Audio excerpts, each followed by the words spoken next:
Sorry, ladies and gentlemen, being very entertaining. I was thinking about a load I just got called on, and wasn't very good news. I had picked up two pick, two drop, and the guy I booked the load with called and said that it was 2 weeks ago. Called and said that I delivered it backwards. So, and I just got to looking at the paperwork, and sure enough, the paperwork shows that I delivered it backwards. I haven't made a rookie mistake like that in, a couple decades, maybe 3.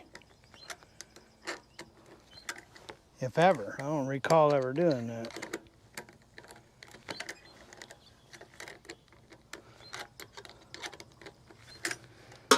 So my mind's on that.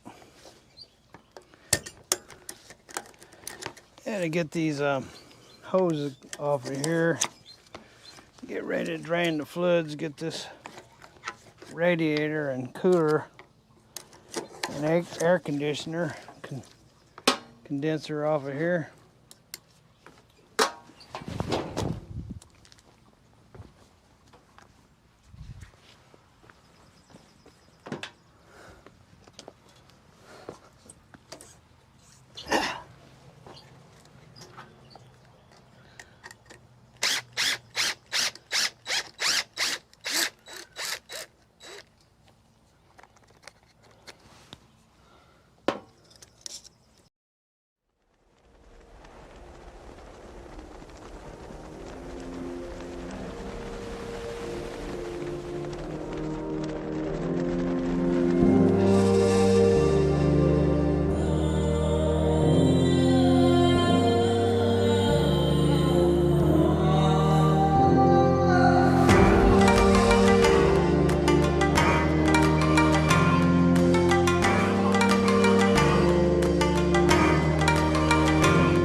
Check to see if I still got these new hoses around here somewhere.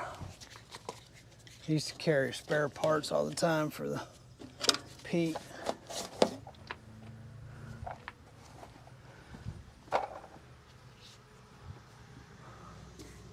Put something down in that.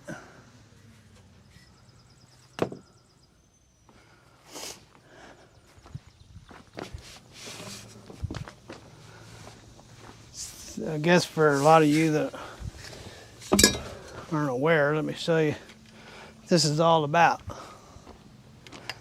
Not taking the motor out, but it's the same process practically. See all that oil right there? Back there, down there, all over down there. It's been leaking as long as I've had this truck. Had it for over about 2 years, I say, two years and some months. When I got it, it had that, and I looked it up on an old Caterpillar forum from the 90s, and they were having a lot of problems with it leaking on that back plate there, and they were putting an epoxy on it instead of doing what I'm doing now and taking the whole front of the truck apart. So, and that was an official Caterpillar letter that I was reading, where they had trucks coming in with this oil leak, and instead of taking the whole thing apart, they would put epoxy on it, and apparently they got around it by doing that. So, but I did that, and the oil leak just moved up.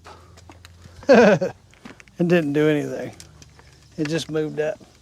Started down here, and I put more epoxy, and the oil just kept going, and the high as I could get it, Now it's all the way to the top where it meets the head, and then it runs down to the bottom of the head and comes down. It used to just come down over here and then blow out, but now since I've epoxied it all up, it pushes the oil leak up to the top and down to the back of the head and works its way that way.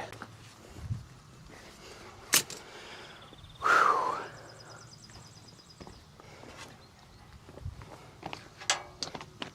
Got some movement on this bumper. That.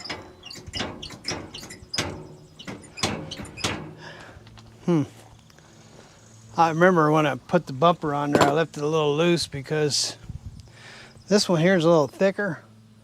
A lot of them bumpers, when you get them tight, it distorts the metal and makes the chrome lift up off of the metal. I've had bumpers like that, so I've learned to leave them a little bit loose, but I think that's a little too loose. Little loosey-goosey.